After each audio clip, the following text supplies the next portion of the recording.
오늘 이 자리에 또 이제 우리 아이 연구소 구독자이시면서 또 이제 느린 학습자들을 키우고 계신 어머님들 함께 해주셨거든요. 오늘 선생님 말씀 들으시면서 좀 궁금하신 것도 좀 있으실 것 같아요. 혹시 뭐 선생님께 이 자리를 빌어서 좀 질문하고 싶은 것이나 궁금하신 거 있으시면은 질문 좀 부탁드릴게요. 제 아이는 중학교 2학년이거든요. 느린 학습자의 공부가 제 아이 7살, 8살, 요 9살 요 무렵에 있었으면은 정말 많은 도움이 됐을 텐데 하는 아쉬움. 그때 좀 많이 헤맸었거든요. 그래서 너무 늦게 나왔다.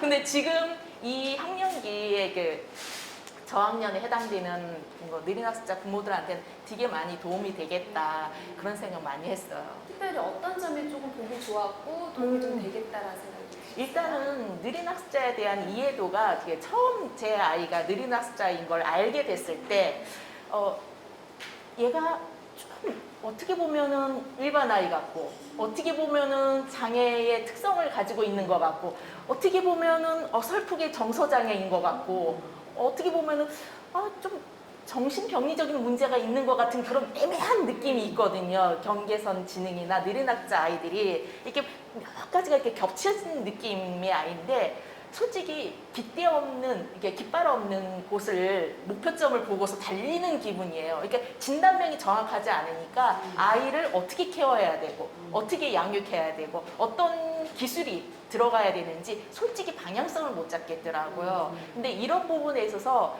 이 책들이 나중에 읽었을 때 굉장히 많이 도움이 됐어요. 아이의 방향성을 잡을 때 부모로서는 너무너무 힘들거든요. 어떻게 학습을 시켜야 되고 어떻게 생활 예절을 가르쳐야 되고 어떻게 사회에 어울릴 수 있는 사회성을 키울 수 있을까라는 고민이라는 것들을 저희 부모들은 계속 끊임없이 하거든요. 근데 이 책을 보고서 내 아이에 이런 특성이 있었구나. 이게 이 특성하고 많이 매칭이 돼. 그렇기 때문에 이 아이한테 이런 스킬 써볼 수 있구나.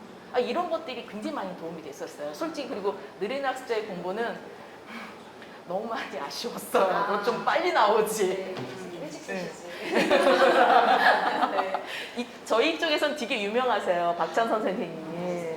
이제 만나 뵙기 힘들 분이지. 좋은 자리에 이렇게 나오셔서 너무 감사드리고요. 감사합니다. 이렇게 좀 힘이 되시겠어요? 이런 말씀 들으시면. 네, 어깨가 무겁습니다. 저도 하나 질문하고 네네. 싶은 게 서로가 최근 검사에서 이제 평균 지능까지 올라와서 네, 평균까지 올라왔는데 지금 경계성 지능 아이들은 전반적으로 고르게 낳는 경우고 또 학습장애 친구들은 어느 특정 부분만 낮은 부분이잖아요.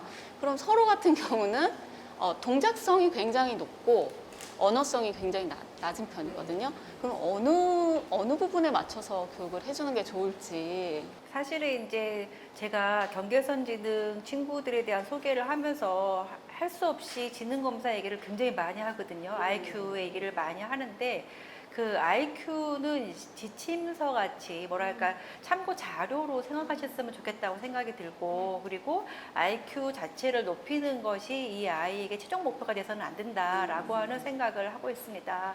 실제로 IQ가 뭐 130이 넘는 영재 친구들도 자기 생활 못하는 친구들도 얼마든지 있기 때문에 IQ 자체가 중요한 문제는 아니라고 생각이 들고요.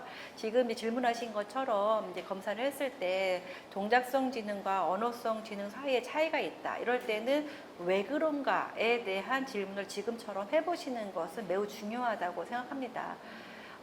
동작성 지능, 언어성 지능은 이제 웩슬러 지능의 그 3 버전까지 사용됐던 개념이고, 맞아요. 네. 지금은 이제 5 버전까지 왔기 네. 때문에 4, 5에서는 쓰지 않는 개념입니다. 그러나 그 자체가 굉장히 중요한 의미를 갖고 있는 게요. 이제 웩슬러 3 버전까지 사용했던 언어성 지능과 동작성 지능에서 의미하는 바는 언어성 지능은 이 아이가 태어나서 지금까지 습득한 지식적인 부분, 경험적인 부분들이 반영이 많이 돼요. 그래서 초기의 경험들이 충분했다라고 하게 되면 이것이 올라갈 수 있고요. 그리고 또 이 아이가 경험은 풍부했으나 이 아이가 환경 속에서 이런 것, 지식이나 경험들을 이렇게 축적할 수 없었던 그런 특별한 이유가 있었다면 풍부했더라도 언어성 지능은 낮을 수밖에 없는 거죠.